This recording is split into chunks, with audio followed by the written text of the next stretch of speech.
Shalom, selamat pagi Bapak Ibu Saudara-saudara yang dikasihi oleh Tuhan Yesus Kristus. Jumpa kembali bersama saya Pendeta Eka di dalam renungan firman Tuhan pada hari ini, hari Jumat 7 Januari 2022. Sukacita dan damai sejahtera dari Tuhan kita Yesus Kristus kiranya menyertai kehidupan kita sekalian, yang pastinya mendatangkan kebahagiaan. Puji nama Tuhan. Sampai pada pembacaan kita hari ini, Mazmur yang kelima. Kiranya firman Tuhan yang kita baca memberkati kita sekalian. Baik, sebelum kita akan merenungkan bagian firman Tuhan hari ini, saya mengajak Bapak Ibu Saudara sekalian untuk berdoa terlebih dahulu. Tuhan Allah Bapa di surga, terima kasih untuk hari yang baru Tuhan percayakan pada kami. Terima kasih juga untuk kesempatan kami dapat membaca firman Tuhan dan merenungkannya. Mampukan Tuhan, bukan saja kami untuk memahami, tetapi lebih dari semua itu, kami dapat menerapkannya sebagai prinsip hidup kami.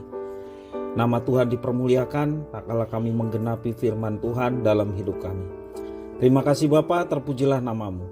Demi nama Tuhan Yesus Kristus, kami berdoa dan bersyukur. Haleluya. Amin. Mazmur yang kelima. Untuk pemimpin biduan dengan pemainan suling, Mazmur Daud. Berilah telinga kepada perkataanku ya Tuhan, indahkanlah keluh kesahku. Perhatikanlah teriakku minta tolong ya Rajaku dan Allahku, sebab kepadamulah aku berdoa. Tuhan, pada waktu pagi Engkau mendengar seruanku. Pada waktu pagi aku mengatur persembahan bagimu dan aku menunggu-nunggu. Sebab Engkau bukanlah Allah yang berkenan kepada kefasikan orang jahat, takkan menumpang padamu. Pembual tidak akan tahan di depan matamu. Engkau membenci semua orang yang melakukan kejahatan. Engkau membinasakan orang-orang yang berkata bohong. Tuhan jijik melihat penumpahan darah dan penipu. Tetapi aku berkat kasih karuniamu yang besar, aku akan masuk ke dalam rumahmu, sujud menyembah ke arah baitmu yang kudus dengan takut akan Engkau. Tuhan, tuntunlah aku dalam keadilanmu, karena seteruku, ratakanlah jalanmu di depanku. Sebab perkataan mereka tidak ada yang jujur, batin mereka penuh kebusukan, kerongkongan mereka seperti kubur terenganga, lidah mereka merayu-rayu. Biarlah mereka menanggung kesalahan mereka ya Allah, biarlah mereka jatuh karena rancangannya sendiri. Buanglah mereka karena banyaknya pelanggaran mereka, sebab mereka memberontak terhadap Engkau. Tetapi semua orang yang berlindung padamu akan bersuka cita. Mereka akan bersorak-sorai selama-lamanya, karena Engkau menaungi mereka dan karena Engkau akan bersukaria orang-orang yang mengasihi namamu. Sebab Engkaulah yang memberkati orang benar ya Tuhan. Engkau memagari dia dengan anugerahmu seperti perisai. Inilah Mazmur Daud yang begitu indah. Mazmur yang kelima. Bapak Ibu Saudara-saudara yang dikasihi oleh Tuhan, berdasarkan pembacaan kita hari ini menjadi perenungan bagi kita. Siapakah yang bisa bersembunyi dari hadapan Tuhan?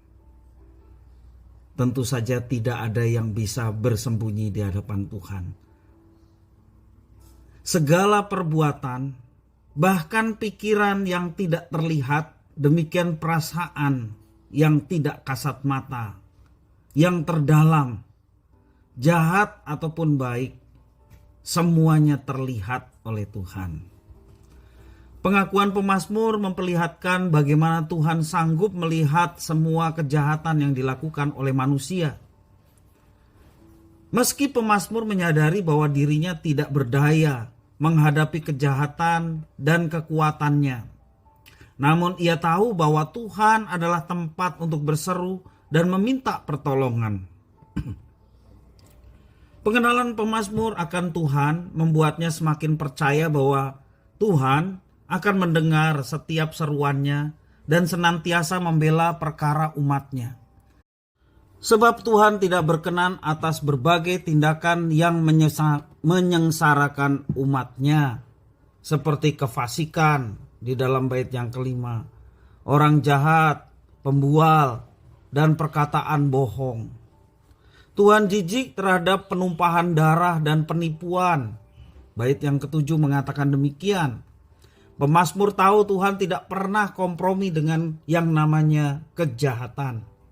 Semua orang yang melakukan kejahatan, juga kepada mereka yang berlaku jahat terhadap umatnya, dikatakan akan dibinasakan olehnya. Akan tetapi bagi setiap orang yang mengandalkan Tuhan dalam hidupnya, pasti akan merasakan sukacita dan berkat yang melimpah. Itu janjinya di dalam bait yang ke-12. Bapak Ibu saudara-saudara yang dikasihi oleh Tuhan, bagaimana dalam kehidupan kita? Umat Allah tidak terlepas dari orang-orang yang melakukan kejahatan di mata Tuhan dengan cara berperilaku fisik, membual, dan berbicara bohong. Kelihatannya kehidupan mereka lebih baik jika dibandingkan dengan kehidupan orang-orang yang hidup takut akan Tuhan. Seringkali kita melihatnya seperti itu. Dan kondisi seperti ini terkadang membuat kita berpikir bahwa Tuhan tidak adil dan seolah-olah menutup mata dengan tindakan mereka yang jahat. Firman Tuhan pada hari ini mengingatkan kita bahwa sehebat apapun kehidupan orang fasik, sehebat apapun kehidupan orang yang jahat, Tuhan tidak pernah kompromi dengan perbuatan mereka. Tuhan akan memperlihatkan keadilannya pada waktunya. Bapak Ibu saudara-saudara yang dikasihi oleh Tuhan, sebagai anak-anak Tuhan, janganlah tertipu oleh kemakmuran orang-orang fasik. Yang terpenting adalah tetaplah takut akan Tuhan. Itu yang mesti menjadi mindset dalam diri kita.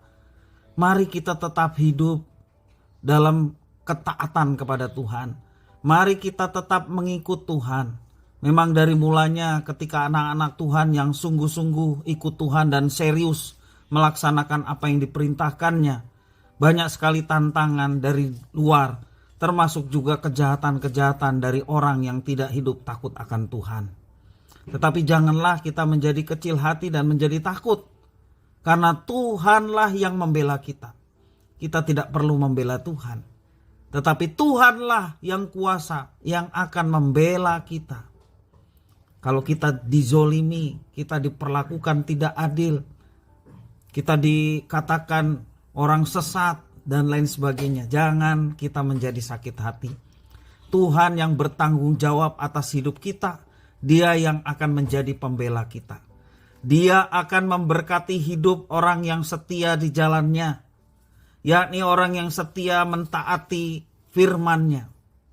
Mari kita mempercayai akan penyertaan Tuhan, bahkan kuasa dari tempat yang maha tinggi melalui Roh Kudus yang tinggal dalam kehidupan orang percaya. Itulah kekuatan kita untuk menjalani kehidupan, dan itulah yang membentengi hidup kita dari ketersesatan, bahkan dari orang-orang yang jahat. Jangan kita menjadi takut, percayalah bahwa Tuhan menyertai umat-Nya. Kiranya firman Tuhan ini memberkati kita sekalian. Mari kita berdoa. Tuhan Allah Bapa di surga, terima kasih atas berkat firman Tuhan hari ini. Kami mau terus bersandar kepada Tuhan di tengah dunia yang penuh dengan kejahatan. Hal-hal yang seringkali kami lihat, ketidakadilan, penganiayaan, segala sesuatu yang menimpa justru dialami oleh orang-orang yang hidup dalam takut akan Tuhan. Sebaliknya kami seringkali melihat orang yang tidak hidup dalam takut akan Tuhan justru seperti kehidupan mereka baik-baik saja, aman-aman, bahkan kemakmuran sepertinya ada pada mereka. Tuhan, kami tidak mau iri terhadap kemakmuran orang fasik, orang dunia, tetapi kami mau tetap konsisten hidup takut akan Tuhan. Kami mau tetap ikut Tuhan dalam situasi kondisi apapun, karena Engkau yang menjadi pembela kami, Engkau memelihara kami, bahkan Engkau menjaga kami supaya kami dapat terus berjalan sesuai dengan rencana Tuhan. Terima kasih ya Tuhan atas firman-Mu. Mampukan kami untuk kami dapat terapkan dalam hidup kami. Terpujilah nama-Mu Bapa, demi nama Tuhan Yesus Kristus kami berdoa dan bersyukur. Haleluya. Amin.